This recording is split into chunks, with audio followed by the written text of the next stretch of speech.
ప్రకాశం జిల్లా ఎర్వనపాలెం నియోజకవర్గంలో press meet ఏర్పాటు చేయడం జరిగింది.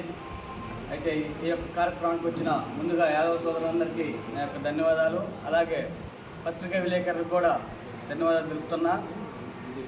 కారుమూరి నాగేశ్వరరావు మాజీ మంత్రివర్యులు, ఆయన ప్రకాశం జిల్లా రీజనల్ కోఆర్డినేటర్గా ఉన్నారు ప్రజెంటు. అయితే ఈ మధ్యకాలంలో ఒక 3-4 రోజుల క్రితం చూసాము, నర్సాపురం ఎంపీ భూపతిరాజు శ్రీనివాస్ వర్మ గారు కేంద్ర సహాయక మంత్రిగా పనిచేస్తున్నారు. ఆయన ఆ యొక్క మాజీ మంత్రి అయినటువంటి కారుమూరి నాగేశ్వరరావు గారి మీద అనుచిత వాక్యాలుగా మాట్లాడి ప్రజల్ని రెచ్చగొట్టి గొడవలు పెట్టి కులాల మధ్య చిచ్చు పెట్టాలనే ఒక కారణంతో ఇష్టానుసారంగా మాట్లాడడం జరిగింది. ఏమైనా మేము అడుగుతున్నాం, వర్మ నీకు దమ్ము ధైర్యం ఉంటే నువ్వు అన్న మాటలకు నువ్వు మా యాదవుల్ని కానీ యాదవులు ఓట్లు వేయలేదా? నీకు యాదవులు అంటే నీకు అంత చిన్న చూపుగా ఉందా?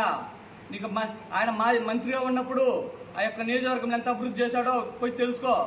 ఈరోజు నువ్వు కేంద్ర మంత్రి సహాయగా ఉన్నావు. ఈరోజు ఆ నియోజకవర్గాలు నియోజకవర్గాలు ఇచ్చారు నీకు. ఆ యొక్క ప్రతి నియోజకవర్గంలో నీకు యాదవ సోదరులు ఓట్లు వేశారు. వాళ్ళ ఓట్ల వల్ల ఈరోజు నువ్వు గెలవడం కూడా జరిగింది. అది నువ్వు ఒప్పుకోవాలి. వరకు నువ్వు మైక్ తీసుకున్నానని చెప్పి ఏదో నువ్వు ఎప్పుడు నిలబడలే, వార్డు నెంబర్ కూడా గెలవాలి, అది తెలుసుకో ఫస్ట్ ఆఫ్ ఆల్. నువ్వు ఈరోజు కూటమి ప్రభుత్వంలో నీకేదో ఒక సీట్ ఇచ్చారు, అది ఎట్లా కూటమిలో అది ప్రజల ఓట్ల, ఈవీఎంల ఓట్ల, దాని ఇంకో ఓటు అనేది మేము ఎవరిని చెప్పట్లే. ఏదేమైనా సరే మీకు గెలిపించారు కాబట్టి మీకు యాదవ సోదరులు కూడా మీకు ఓట్లు వేశారు, అది గుర్తుంచుకోవాలి. నువ్వు నీ ఇష్టానుసారంగా నువ్వు కులాలను రెచ్చగొట్టేది నువ్వు, మాజీ మంత్రి వరకు కాదు రెచ్చగొట్టేది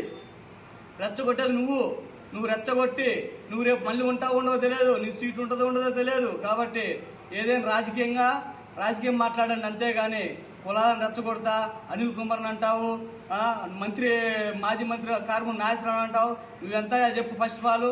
నువ్వు ఎన్నిసార్లు నిలబడ్డావు? ఆల్రెడీ అనిల్ కుమార్ 2 సార్లు నిలబడ్డాడు, ఆల్రెడీ మంత్రి చేశాడు, కారుమూరి నాగేశ్వరరావు మంత్రి చేశాడు. ఏదో నువ్వు ఈవీఎం ద్వారా గెలిచినావు, అది గుర్తుంచుకో ఫస్ట్ ఆఫ్ ఆల్. ఎప్పుడైనా సరే జాగ్రత్త మాట్లాడే విధము గుర్తుంచుకో మాట్లాడాలి. మీరు నోరు జారితే రాదు. నీకున్నట్టు మాకు లేదనుకున్నావా నోరు? ఈ రాష్ట్రంలో సుమారుగా 70 లక్షల మంది ఓటర్లు ఉన్నారు. ప్రతి 70 లక్షల మంది ఉంటే మీ కూటమి ప్రభుత్వానికి యాదవ్ సోదరులు కూడా ఓట్లు వేశారని గుర్తుపెట్టుకోవాలి మీరు ఫస్ట్ ఆఫ్ ఆల్. కాబట్టి మీరేదో కోస్తాము చించుతామంటున్నావు, దమ్ముందా నీకు? కోస్తావు, నువ్వు కోసి తిరగలవా? కాబట్టి నువ్వు కోస్తా మాకు చేతులు లేవా? మేము గాజులో కూర్చుంటాం అనుకున్నాం. ఇది మాజీ మంత్రి ఇంకొకసారి ఎప్పుడేం చెబుతున్నాం మేము.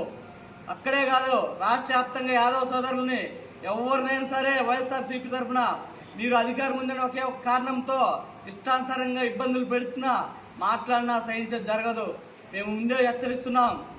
ఈరోజు మా జిల్లా కోఆర్డినేటర్ అయినా నీ ఇష్టానుసారం నువ్వు మాట్లాడుతూ ఒప్పుకోవు. నీ అధికారం ఉందని, నీకేదో బీజేపీ పైన అధికారం ఉంది, కింద ఏదో పవన్ కళ్యాణ్ అన్నాడు, ఏదో చంద్రబాబు నాయుడు ఉన్నాడు, ఉన్నారని చెప్పేసి నువ్వు మాట్లాడుతూ ఒప్పుకోని గుర్తుంచుకో ఫస్ట్ ఆఫ్ ఆల్. ఎప్పుడూ మాట్లాడే విధానం మంచిగా ఉండాలి. రాజకీయం చేసుకోండి, రాజకీయంగా మాట్లాడుకోండి, ఎవరు మేము కాదనం. నీకు ఆ నియోజకవర్గాల్లో నీకు ఓట్లు అందరూ వేశారు. నువ్వు మంత్రి నువ్వు ఆయన అంటాం కాదు, నువ్వు అభివృద్ధి చేయవయ్యా ఫస్ట్. నువ్వు అభివృద్ధి చేసి మాట్లాడు. మా మంత్రి గారు అభివృద్ధి చేసిన సంగతి రాష్ట్రం మొత్తం తెలుసు, మీ నియోజకవర్గం తెలుసు, ఆ నరసాపురంలో ఉన్న ప్రజలకు తెలుసు. అతను చేసిన అభివృద్ధి, అతని నియోజకవర్గంలో మా మంత్రి గారు చేసిన నియోజకవర్గంలో ఎంత అభివృద్ధి చేశారో ఒకసారి చూసుకోండి. మా గవర్నమెంట్లో మీకు ఎన్ని సంక్షేమ పథకాలు ఇచ్చామో చూసుకోండి. ఇలా ఈరోజు మీలాగా మేము చేయట్లే, మీలాగా మేము మాట్లాడట్లే. మేము ఒకటే, మీరు కూటమి ప్రభుత్వ నాయకులు, కార్యకర్తలు మా మాజీ మంత్రి కారుమూరి నాగేశ్వరరావు ఇంటి మీద దాడి చేశారు కాబట్టి ఆ కోపం మీద ఒకటే చెప్పాడు, మీ ఇష్టానుసారంగా నేను టీడీపీ వాళ్ళైనా సరే అధికారం ఉన్నా ఇబ్బంది పెట్టలేదని చెప్తూ నా ఇంటిపైన దాడి చేసినా కూడా మీకేం చెప్తున్నాను, నేను ఇట్లా చేయొద్దు మీరు నా ఇంటి మీద దాడి చేశారు, నేను సహించా. అలాగే నేను కానీ మీలాగా మా వైఎస్ఆర్ కాంగ్రెస్ పార్టీ తరఫున నా నియోజకవర్గం కానీ నేను కానీ ఒక పిలుపునిస్తే మీకు ఏ గతి పట్టుద్దో చూడండి.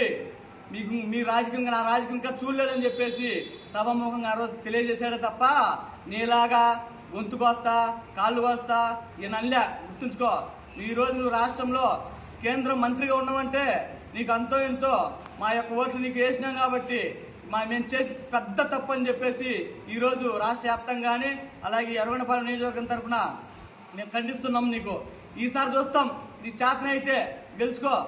ఇప్పుడు అన్నావు కదా నువ్వు కాలు కోస్తా చేస్తున్నావు కదా, ఈసారి చూద్దాం. కాబట్టి ఇవన్నీ కాదు, ఎప్పుడైనా మాట్లాడే విధానంలో జాగ్రత్తగా మాట్లాడటం నేర్చుకోండి. కాబట్టి మా యొక్క మంత్రి గారిని, మాజీ మంత్రి గారిని ఇంకొకసారి ఎటువంటి తప్పుడు వాక్యాలు అంటే సహించేది లేదని చెప్పి తెలియజేస్తూ ఈ యొక్క ప్రకాశం జిల్లా ఎర్రగొండపాలెం నియోజకవర్గం తరఫున తెలియజేస్తున్నాం, నీకు హెచ్చరిస్తున్నాం. మరోసారి ఇలాంటి వాక్యాలు వచ్చినాయంటే ఒప్పుకునే పరిస్థితి లేదని చెప్పి తెలియజేస్తున్నాం.